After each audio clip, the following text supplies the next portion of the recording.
You know, we have looked at AI from many various angles, but today we're very fortunate to be looking at the issue of skill, and there'll be very exciting panelists who will introduce themselves directly. And as you know, we do this on behalf of Anadach and P2P. Dr. Mehari, over to you for your remarks. Good morning, good afternoon, and good evening to everyone. Sorry, I'm on the road, so that's why I didn't put on the video. But thank you for joining us from around the world. On behalf of People to People and Anadach, it's my great pleasure to welcome you to today's webinar, Artificial Intelligence at Scale, Experience and Lessons from the Healthcare Space. Artificial intelligence is no longer a future possibility. It is becoming an integral part of healthcare, transforming clinical care, education, research, and health system. Yet, technology alone is not enough. Successfully deploying AI at scale requires strong leadership, high-quality data, robust infrastructure, sound governance, and above all, investment in people. Today, we are privileged to be joined by an outstanding panel of internationally recognized experts whose work spans clinical AI, virtual care, digital health infrastructure, and workforce transformation. Together, they will share practical experience, lessons learned, and insights that can help guide healthcare leaders, educators, policymakers, and innovators, particularly across Africa. As we navigate this rapidly evolving landscape, our hope is that today's discussion will not only inspire new ideas, but also foster collaboration to ensure AI improve healthcare delivery in an ethical, equitable, and sustainable way. Thank you for joining us. It is now my pleasure to hand over to our moderator who will introduce our distinguished panelists and begin today's discussion. Thank you so much. Thank you so much, and good morning to the wonderful panelists and our guests. And thank you very much, P2P and Anadach. I'll start without much ado because we don't have that much time. So artificial intelligence is arriving in healthcare faster than almost any technology before it. And nowhere are the stakes or the opportunity higher than across Africa's health systems. The question is no longer whether AI belongs in our hospitals and clinics, it's whether we can deploy it at scale in a way that delivers real lasting value without widening the gaps it promises to close. To explore that, I'm joined by four incredible leaders who've done this work at the bedside and at the frontier of technology across national health systems and at the scale of millions of patients. I'd like to first introduce Dr. Isabel Pimenta, who's a hospitalist and radiologist at Johns Hopkins, where she leads quality improvement and researches AI in medical imaging. She's also spent over a decade as a health economist at the World Bank. So she sees both the bedside and the balance sheet. Next is Dr. Milton Chen, co-founder and CEO of VC, the telehealth platform NASA astronauts use aboard the space station. A Stanford PhD, he's delivered care everywhere from refugee camps to homeless shelters, a pioneer of medicine in today's world's hardest settings. Next is Dr. Desalin Melesi. He's a global health data architect who's built systems reaching 25 million people across Ethiopia, integrating data from 6,500 facilities. He's a core technical lead for Countdown to 2030, across more than 30 African countries. And finally, Dr. Ronke Akirile, a National Director of Staff Experience and Engagement at NHS England, leading the ambition to make it the best place to work. With a doctorate in organizational change, she's our expert on bringing people through transformation. Without much ado, my first question goes to Dr. Isabel Pimenta. Medical AI isn't new to Africa. In fact, it's been piloted as far back as the mid-1980s in Kenya, Egypt, the Gambia, and several other countries. What's changed is the power of today's tools, from imaging to precision medicine, that can tailor therapy to a patient's genetics. But the first question experts insist on is always the same. What health system problem are we actually solving? Isabel, you're both a clinician using AI in imaging and also a health economist. Where are you seeing AI deliver genuine clinical value today, and how should leaders weigh that against cost effectiveness and opportunity cost in resource constrained settings? Well, thank you. First of all, hello to everyone, and it's a real honor to be part of this panel and be able to be among so many distinguished speakers and leaders. I'm speaking from a big academic center in the United States perspective, and I'll try to bring some examples of how we're deploying AI, but I'll try to kind of also draw a little bit of a contrast to less resource areas and centers. I'm myself from Brazil. I'm very used to not as well resource center as the one I'm speaking from. And at the same time, even the US is well known to have what we call desert access areas for healthcare. So in which what I'm describing here does not necessarily apply. So I like to start there. And I also would like to kind of say that I try to also speak not only from the clinician perspective, but from the economics and perspective after having worked for 10 years as the World Banks.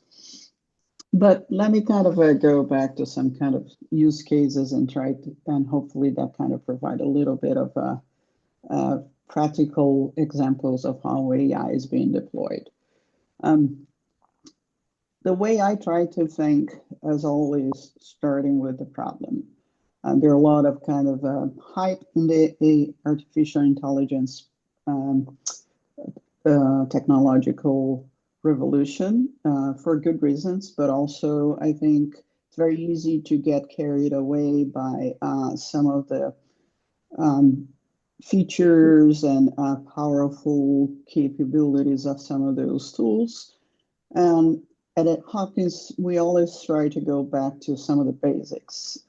What is the problem we're trying to resolve or address with AI?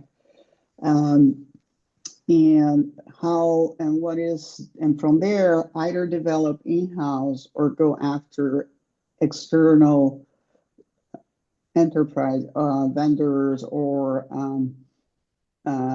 that could offer available tools that could potentially meet our needs.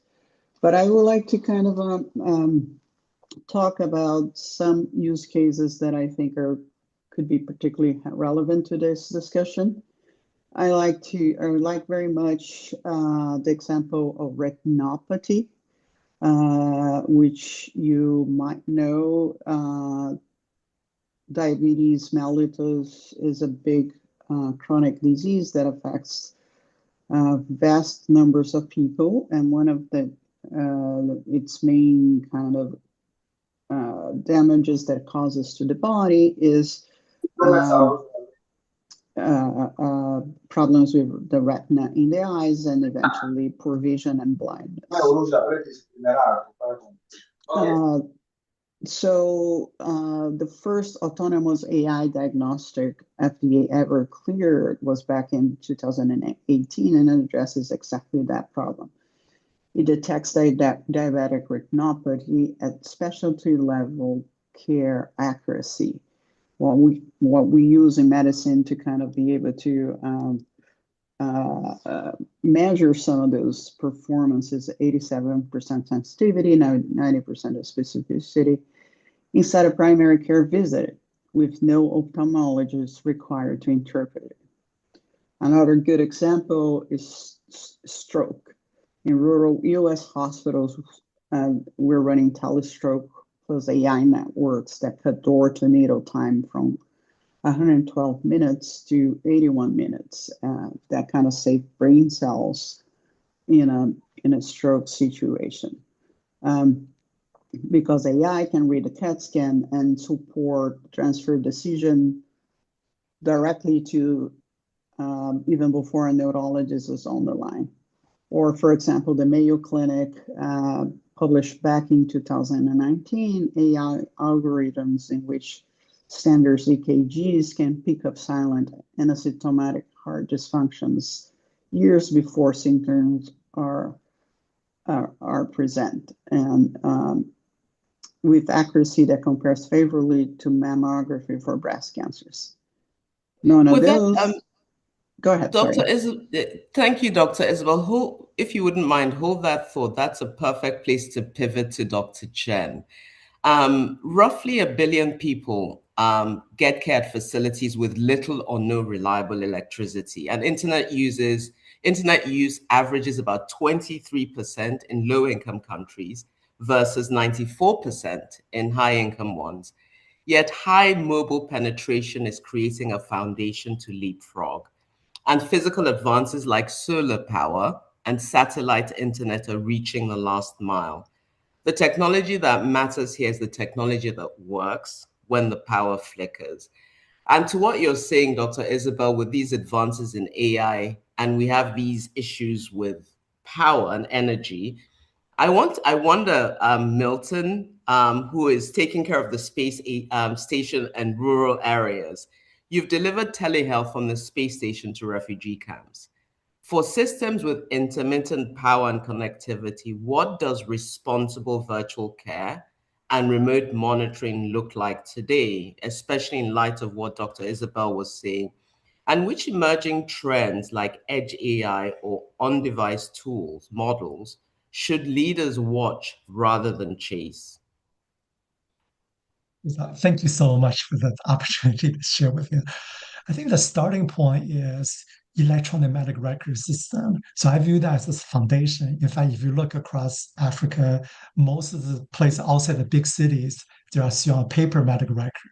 But the problem when you're on the paper medical record, you cannot leapfrog into AI telehealth. Again, so one of the common complaints people say, well, I don't have reliable internet, I don't have reliable power, I'm stuck on paper. The good news is that no longer true. There's a whole generation of EMR today that can operate online and offline. So again, there's really no reason not to deploy EMR. You can make it super simple in there.